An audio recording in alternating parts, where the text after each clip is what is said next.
स्वागत है आप सभी का एजुकेशन ऑफ आयुर्वेद में। क्या आप आयुर्वेद फार्मासिस्ट की तैयारी कर रहे हैं और उत्तर प्रदेश से हैं, या आप आयुर्वेद डिस्पेंसर की तैयारी कर रहे हैं और हरियाणा से हैं, या आप आयुर्वेद ऑफिसर की तैयारी कर रहे हैं और हिमाचल प्रदेश से हैं, या आप जो आयुर्वेद के अलग अलग कोर्सेस की तैयारी अगर कर रहे हैं या स्टाफ नर्स की तैयारी कर रहे हैं, या आप किसी भी स्टेट से आयुर्वेद की किसी भी भर्ती परीक्षा से तैयारी कर रहे हैं, तो ये चैनल आपके लिए है। और इस पे जो भी कंटेंट दिए जाते हैं सारे जो हैं आपके सब्जेक्ट से रिलेटेड हैं, हेल्पफुल हैं। और अगर आप फर्स्ट टाइम चैनल पे विजिट कर रहे हैं तो चैनल को सब्सक्राइब कीजिए। और सबसे इम्पोर्टेंट चीज़ ये है कि डेली अप टू डेट रहने के लिए आप चैनल के बेल आइकन को भी दबा दीजिएगा, ताकि आपको डेली नोटिफिकेशन आपको मिलती रहे। इस वीडियो में हम जो है द्रव्य गुण और द्रव्य परिचय के अंतर्गत एक नए द्रव्य के परिचय के लिए आप सभी को इसमें समझाएंगे, और इसमें बताया जाएगा कि जो द्रव्य है किस तरीके से उसका सामान्य सा परिचय क्या है, गुण क्या है, और औषधि द्रव्य के रूप में वह किस तरह से बीमारियों में काम में लिया जाता है।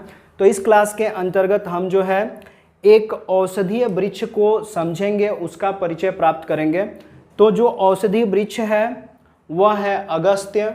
संस्कृत में इसे कहते हैं अगस्त्य, क्योंकि यह जो है अगस्त तारा के उदय काल के समय इस पे जो फूल है विकसित होता है, इसलिए इसे अगस्त्य कहते हैं। अगस्त्य तारा क्या है?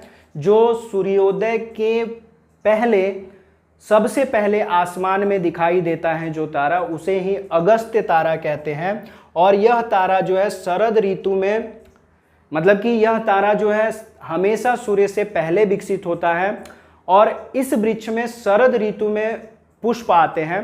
तो इसलिए अगस्त तारे के विकसित होने के समय में पुष्प विकसित होता है, इसलिए इसे अगस्त का वृक्ष भी कहते हैं। तो दिमाग में क्या रखना है, इसका नाम अगस्त्य है। और अगस्त्य वृक्ष जो है किस तरीके से काम में आता है उसे देखते हैं। सबसे पहले इसका लैटिन नाम जानते हैं, क्योंकि आयुर्वेदीय परीक्षाओं की दृष्टिकोण से लैटिन नाम बहुत महत्वपूर्ण है, याद रखना है। तो लैटिन नाम इसका है सेसबेनिया ग्रैंडीफ्लोरा। क्या नाम है? सेसबेनिया ग्रैंडीफ्लोरा। आप गूगल करके इमेज भी देख सकते हो। वैसे आप जब वीडियो देखने आए होंगे तो थंबनेल पे आपने प्लांट को देखा होगा। तो किस तरह का प्लांट है? सफ़ेद फूल लगे हुए हैं उसमें, और वृक्ष के पत्ते जो हैं छोटे छोटे हैं, लेकिन लंबाई बहुत ज़्यादा है पत्रों की। आपने थंबनेल में देखा होगा, या गूगल इमेज सर्च करेंगे तो आपको दिखेगा। संस्कृत में इसे अगस्त्य कह रहे हैं, कारण बता दिए क्यों। मुनि द्रुम भी इसे कहा जाता है, क्योंकि ऋषि का नाम था, द्रुम ऋषि के नाम पर इसे मुनि द्रुम भी कहा जाता है। बंगसेन भी कहते हैं, क्योंकि बंगाल में ये बहुत ज़्यादा मात्रा में देखा जाता है, पैदावार होती है। वक्र पुष्प भी इसे कहा जाता है, क्योंकि पुष्प का आकार जो है नाव के आकार का है। वक्र पुष्प कहने का मतलब छिछला आकार है इसका, टेढ़ा मेढ़ा आकार है, इसलिए इसे वक्र पुष्प भी कहते हैं। हिंदी में इसे अगस्त कहते हैं और संस्कृत में अगस्त्य कहते हैं। ध्यान देना है आपको, अगस्त और अगस्त्य। स्वरूप की बात करेंगे तो इसका वृक्ष शीघ्र वर्धनशील है, किंतु अल्पायु होता है। दिमाग में रखना है आपको, बहुत तेजी से बढ़ता है लेकिन अल्पायु है, बहुत कम समय तक रहता है। 20 से 30 फीट इसकी ऊंचाई होती है। 20 से 30 फीट ऊंचाई का अगस्त का वृक्ष जो है होता है। कांड की बात करेंगे, कांड मतलब तना, जैसे कि आप पिछली क्लासेस देखते आ रहे होंगे तो आपको पता होगा कि कांड तने को कहते हैं, अच्छी तरह से बताया गया है। तो ये कैसे होते हैं? सरल होते हैं, शाखाएं विरल होती हैं। शाखाएं विरल का मतलब दूर दूर होती हैं, एक पास नहीं होती हैं। पत्र की बात करेंगे तो पत्र जिससे टहनियों से जो जुड़ा होता है उसकी लंबाई की बात कर रहा है, 1 से 3 फुट लंबे होते हैं। सीरिस के सदृश होते हैं। सीरिस का आपने वृक्ष देखा है, सेम उसी के पत्तों के समान इसके भी पत्ते होते हैं। पत्रक की बात करेंगे, मतलब इसके पत्ते जिसमें लगे होते हैं इस तरह से, इसे हम पत्र कह रहे हैं। और पत्रक, इनमें जो पत्ते लगे रह रहे हैं उनकी बात की जा रही है। तो वो 41 से 61 सेंटीमीटर लंबे होते हैं, आयताकार हैं, चिकने होते हैं, हल्के हरे रंग के होते हैं। याद रहेगा, हल्के हरे रंग के होते हैं। पुष्प कैसा है? श्वेत वर्ण, पहले ही बता चुके हम। मटर का आपने पुष्प देखा होगा, उसी आकार में बड़े पुष्प होते हैं, लेकिन श्वेत वर्ण के होते हैं, नाव के आकार के होते हैं। 2 से 4 छोटी अक्षीय मंजरियों में लगे होते हैं। मंजरियाँ जैसे ही होते हैं 2 से 4 पुष्प एक मंजरी में, इस तरह से जो है पुष्प की संरचना जो है इस तरह से वो लगे होते हैं, मंजरियों में लगे होते हैं। ठीक है, एक साथ चिपके होते हैं, अलग अलग नहीं होते हैं, एक साथ होते हैं। तो पुष्प मंजरियों में होते हैं। और इसके सामान्य परिचय में आपको कवर क्या करना है, इसका स्वरूप जो कि शीघ्र वर्धनशील होता है, तेजी से बढ़ता है, अल्पायु होता है। हाइट आपको बता दी गई है 20 से 30 फीट की ही हाइट है। उत्पत्ति स्थान की अगर बात करेंगे तो यह जो है प्रायः सर्वत्र लगा हुआ मिलता है। यह पौधा मलेशिया का मूल निवासी है। इसको नोट कर लीजिएगा, कॉपी में लिख लीजिएगा कि जो अगस्त का वृक्ष है मुख्य रूप से मुख्य जो वृक्ष है यह मलेशिया का है।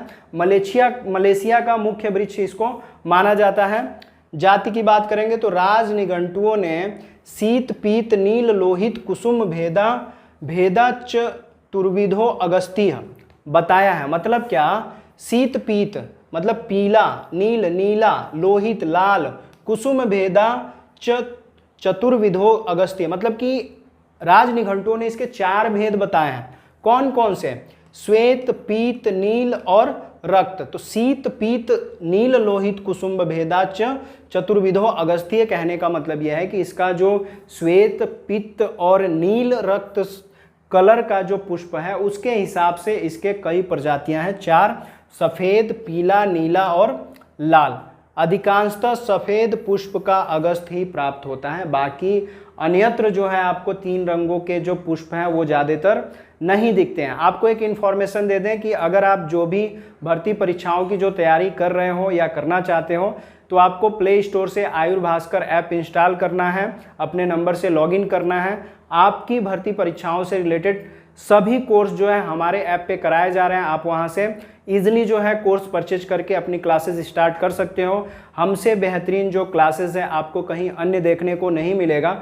हमारे से अच्छा जो है टेस्ट सीरीज़ क्रिएशन कहीं और नहीं मिलेगा। हमारे यहाँ जो टेस्ट क्रिएट करके आपको दिया जाता है MCQ पैटर्न पे, उसमें माइनस मार्किंग आपके परीक्षाओं के हिसाब से होता है।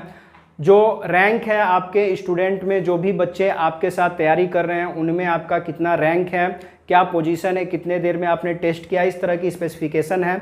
कोर्स आप ले लेते हो, उसके बाद से आपको स्पेसिफिक सर्टिफिकेट भी आपको ऐप के माध्यम से ऑटो जनरेट है, आपको सर्टिफिकेट भी सेंड कर दिया जाता है कि आपने हमारे ऐप के थ्रू तैयारी की है। ये सारी स्पेसिफिकेशन आपको मिलती है। तो जल्दी से जल्दी ऐप में लॉगिन कर लीजिए। और सबसे इजी वे है कि आप वीडियो के डिस्क्रिप्शन में चले जाइए, हमारे ऐप का लिंक भी वहाँ पे मिल जाएगा और अदर जो सोशल प्लेटफॉर्म है उसके लिंक मिल जाएगा, वहाँ से ज्वाइन हो जाइए। आगे चलते हैं, देखते हैं गुड़ की बात करते हैं। तो इसका जो गुड़ है रुच्छ है, लघु है। जब भी रुच्छ गुड़ की बात करें तो आपको दिमाग में क्या रखना है कि यह जो है शरीर में खरता उत्पन्न करेगा, शुष्कता उत्पन्न करता है, शरीर में नमी की कमी करता है, लघु है तो इसलिए जल्दी सुपाच्य है। रस की बात करेंगे तो तिक्त है। एक चीज दिमाग में रखिएगा, जब तिक्त रस होता है तो कटु विपाक हो जाता है, लेकिन जब कटु रस होता है तो विपाक क्या हो जाएगा, कटु हो जाएगा। मधुर रस होता है तो विपाक क्या हो जाएगा, मधुर हो जाएगा। इस चीज पे ध्यान देना है आपको, बस इस चीज को समझिएगा। तिक्त अगर रस है तो विपाक क्या हो जाएगा, कटु हो जाएगा। वीर्य क्या होता है, शीत होता है, शीतलता इसमें होती है, इसलिए लघुता गुण भी इसका विकसित हो रहा है। दोष प्रयोग की बात करेंगे तो यह कफ पित्त जन्य विकारों में प्रयुक्त होता है। कफ से संबंधित, पित्त से संबंधित विकारों में ये बहुत अच्छा कार्य करता है। प्रयोजंग की बात करेंगे तो इसके पंचांग प्रयोग में लिए जाते हैं, चाहे मूल कहिए, पत्ता कहिए, पुष्प कहिए, त्वक कहिए, कांड कहिए, ये सारी चीज़ें जो हैं प्रयोग में ली जाती हैं। फल भी प्रयोग में लिया जाता है। मात्रा की बात करेंगे तो यदि हम इसका स्वरस प्रयोग करते हैं तो स्वरस क्या है, पत्ते से भी निकल सकता है और इसके फल से भी निकल सकता है।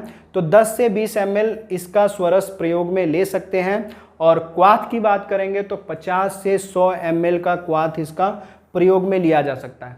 तो जिस औषधि के बारे में आपको अभी बताया गया उसे अगस्त्य कहते हैं संस्कृत में, और परीक्षा उपयोगी है, इससे भी प्रश्न बनते हैं, इसके पर्याय स्वरूप पूछा जाता है नाम इसका। जैसे हमने बताया मुनिद्रुम कहा जाता है, तो इस तरह से नाम इसके आ जाते हैं। आप कंफ्यूज हो जाते हो, नहीं समझ पाते हो तो क्लास को आप डिटेल में इसको कई बार देख लीजिए ताकि सारी चीज़ें समझ में आ जाए। एक नोट्स बना लीजिए और ऐसी ही इंफॉर्मेटिव वीडियो और ऐसे ही एजुकेशनल जो वीडियो हैं उसको देखने के लिए हमारे चैनल से जुड़े रहिए।